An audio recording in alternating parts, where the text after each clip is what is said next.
Karena kata Nabi, zakat fitrah itu tuhratan lis-shaimi minal lawi war rafas. Zakat fitrah itu mensucikan orang yang berpuasa dari raga, dari perbuatan laga dan rafas. Jadi zakat fitrah, kenapa disebut zakat fitrah? Karena dia mensucikan. Maka Idul Fitri, kenapa disebut Idul Fitri? Karena pada hari ini kita kembali suci, kita kembali bersih. Mengurai rahasia Al-Quran melalui makna dan mabna.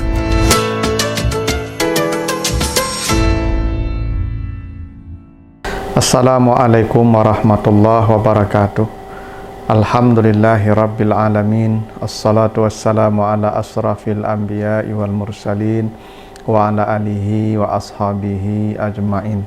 Para pemirsa program Makna dan Mabna yang dimuliakan Allah, kembali kita lanjutkan bahasan kita tentang bangunan dan struktur kata dan kalimat di dalam Al-Quran, serta makna dan pesan di balik bangunan kata dan kalimat di dalam ayat-ayatnya tersebut.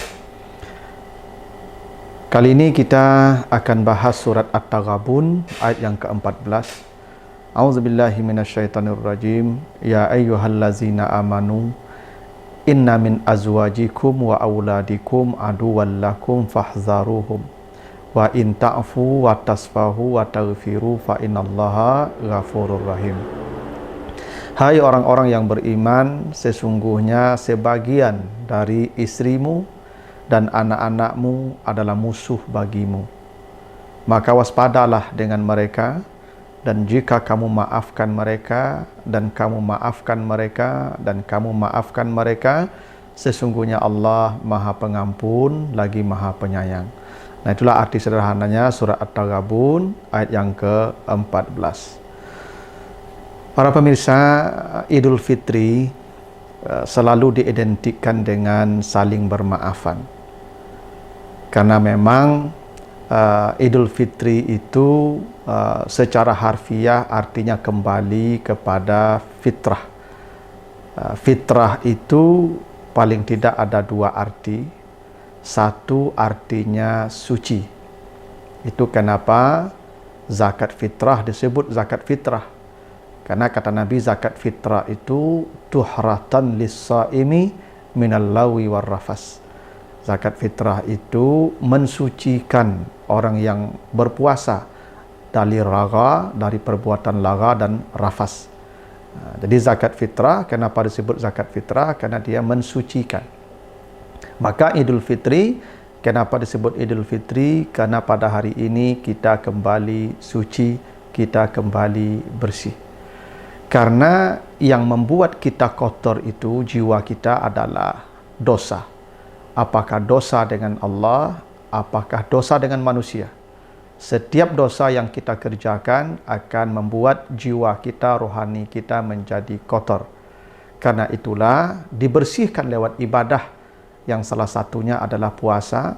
Karena kata Nabi, jika dia berpuasa di siang hari dan beribadah di malam hari selama Ramadan, ghufira lahu ma taqaddama min zanbi, maka diampuni semua dosanya yang sudah berlalu.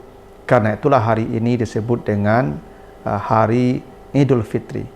Nah, pembersihan dengan manusia atas dosa-dosa kita tentu dengan cara meminta maaf. Adapun yang dengan Allah, maka kita bertobat, beristighfar, melakukan amal saleh. Nah, itulah kenapa Idul Fitri identik dengan saling bermaafan, karena begitulah cara kita membersihkan diri kita dari dosa yang terkait dengan manusia. Fitri yang kedua itu artinya kembali tunduk. Karena fitrah itu artinya tunduk, sebagaimana disebutkan di surat Ar-Rum ayat yang ke-30. Fa'aqim wajhaka lid-din hanifan fitratallah allati fataran nasa alaih. Jadi kata Allah, tundukkanlah wajahmu kepada agama yang lurus. Itulah fitrah, yang dengan fitrah itulah Allah menciptakan manusia. Jadi fitrah manusia itu adalah tunduk. Dan ketika manusia melakukan dosa, itu artinya manusia keluar dari fitrah yang tunduk. Karena dosa itu artinya kesombongan, pembangkangan.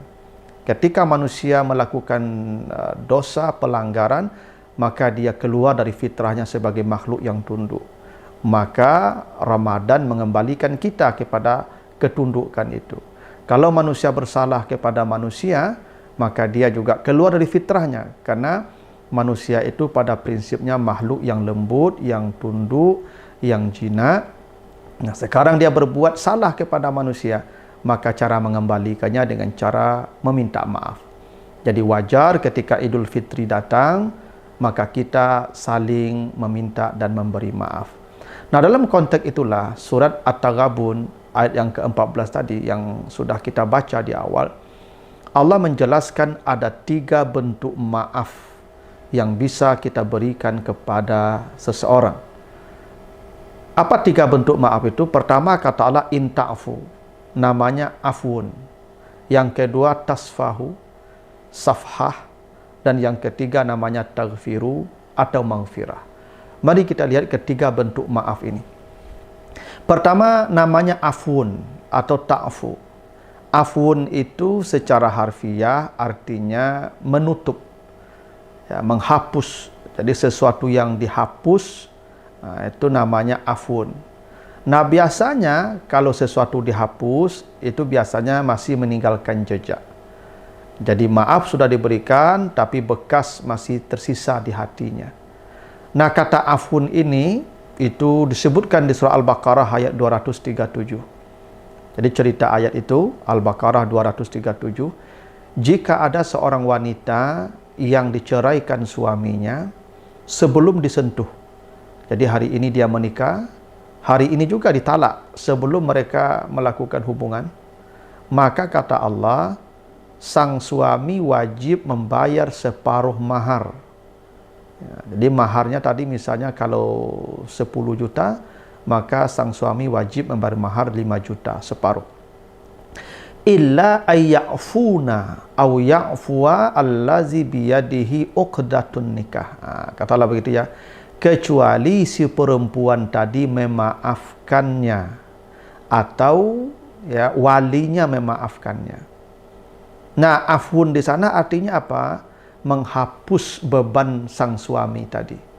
Tadi kan suami yang menceraikan istrinya sebelum digauli kan wajib membayar mahar separuh, kecuali jika dimaafkan. Di sana digunakan kata ya'fu. Apa maksud ya'fu di sana? Kecuali si perempuan menghapus kewajiban suaminya itu, mantan suaminya itu, maka sang suami tadi yang menceraikan tidak lagi wajib membayar mahar separuh. Jadi kata afun di sana artinya menghapus. Dan memang maaf ini tidak mudah. Kalau kita baca ayat itu, bagaimana sakitnya seorang perempuan yang baru saja dinikahi, ya mungkin make up-nya belum hilang, mungkin tamunya belum pulang, dia sudah menjadi janda. Dan tentu sangat sakit diperlakukan seperti itu. Dan memang sejatinya maaf itu kepada orang yang menyakiti kita. Coba lihat nanti surat An-Nisa ayat 149.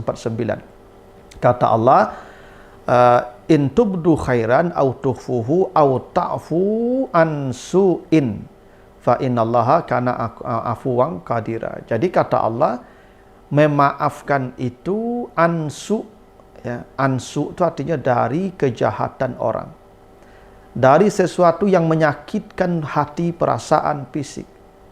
Jadi kalau orang itu tidak pernah menyakiti kita, lalu kita saling bermaafan, ya juga tidak ada gunanya. Ya dia tidak pernah menyakiti kita. Karena maaf itu, kata Allah, ansu, terhadap orang yang pernah menyakiti kita. Itulah kenapa dalam konteks maaf itu, ya kata maaf, ya sifat pemaaf dihubungkan dengan sifat qadir. Fa innallaha kana afuwan qadira. Kenapa sifat afuwan, maaf, dihubungkan dengan kata qadir? Untuk menunjukkan yang memberi maaf itu hanya orang kuat. Orang yang mampu memberi maaf itu hanyalah orang-orang kuat. Orang lemah dia akan mendendam. Orang lemah dia akan memusuhi. Tapi orang kuat dia akan memberi maaf.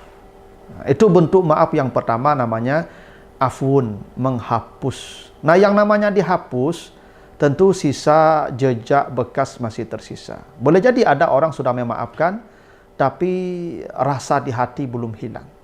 Tapi tidak apa-apa, itu sudah maaf yang paling rendah, namanya afun. Yang kedua, maaf itu namanya safhatun, tasfahu. Kata tasfahu dari kata safaha yang artinya lembaran. Karena itulah lembaran-lembaran Al-Quran disebut mushaf atau suhuf. Ya. Nah, apa maksudnya safhatun atau tasfahu? Maksudnya menutup lembaran lama, membuka lembaran baru. Jadi kalau ada orang bersalah kepada kita, lalu dia datang minta maaf, bukan hanya dihapus, tapi ditutup, ya, jangan diingat lagi. Tidak ada yang terjadi selama ini antara dirinya dan orang itu. Itu namanya safha. Dan itu disebutkan di surat An-Nur ayat 22. Kata Allah, wal ya'fu wal yasfahu ala tuhibbuna an yaghfirallahu lakum. Jadi ini ayat cerita Abu Bakar yang pernah mengalami marah kepada Mistah. Jadi Mistah ini hidupnya miskin, ya. Maka oleh Abu Bakar dia diberikan bantuan, diberikan BLT, ya, setiap bulan oleh Abu Bakar. Nah, salah satu yang mendapat bantuan Abu Bakar itu adalah Mistah. Tapi apa yang terjadi? Mistah inilah yang menebarkan fitnah, gosip, perselingkuhan Aisyah, istri Nabi, dengan Safwan bin Mu'attal. Jadi Aisyah itu pernah, ya, seketika pulang dari peperangan Bani Mustalik, berhenti, lalu dia buang air, lalu cincinnya tertinggal, lalu di salah satu tempat berhenti, dia turun, ambil cincinnya, cari cincinnya, dan tertinggal, lalu kemudian ditemukan oleh Safwan bin Mu'attal, lalu Safwan membawa pulang ke Madinah, dan tersebar fitnah kalau Aisyah berselingkuh dengan Safwan. Nah, salah satu orang yang menyebarkan fitnah perselingkuhan itu adalah Mistah. Mistah itu adalah yang setiap bulan mendapat bantuan Abu Bakar. Maka Abu Bakar marah ketika Mistah ikut menebarkan fitnah, berita bohong tentang perselingkuhan Aisyah, hingga rumah tangga Nabi dengan Aisyah goncang. Maka kata Allah, wal ya'fu wal yasfahu. Apa yang terjadi? Abu Bakar melupakan kesalahan Mistah dan tetap memberi bantuan kepada Mistah sebagaimana sebelum-sebelumnya. Itu namanya safha. Jadi menutup lembaran lama, membuka lembaran baru, salah dia tidak diingat, sudah dilupakan, dan kita hidup dengan lembaran baru. Itu namanya safha. Yang ketiga namanya maghfirah. Maghfirah ini dari kata ghafara yang artinya menutup. Jadi maghfirah itu artinya menutup keburukan dengan kebaikan. Dan ini sifatnya para nabi. Coba lihat nanti surah Asy-Syura ayat 43, ya. Surah Asy-Syura ayat 43. Wala man sabara wa ghafara inna zalika lamin azmil umur. Dan siapa yang bersabar dan memberikan maghfirah kepada manusia, itulah orang yang paling kuat. Dan ini sifatnya para nabi. Misalnya Nabi Muhammad pernah dilempar dengan batu di Taif sampai kepala Nabi berdarah. Datang malaikat menawarkan bantuan untuk menghancurkan bangsa atau negeri Taif. Maka Nabi mendoakan, Allah mahdi qaumi fa innahum la ya'lamun. Ya Allah, jangan binasakan mereka, beri mereka hidayah. Andai mereka tidak beriman, paling tidak anak cucu mereka nanti akan beriman. Itu disebut maghfirah.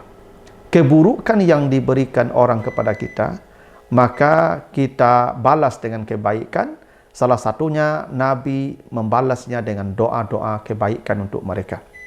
Itu namanya maghfirah. Nah, kalau kita bisa berikan analogi, 3 bentuk maaf ini, misalnya ada seorang yang membawa kendaraan di jalan, tiba-tiba kendaraannya disenggol oleh kendaraan lain. Yang bersalah yang menyenggol tentunya. Nah, ini orang minta maaf.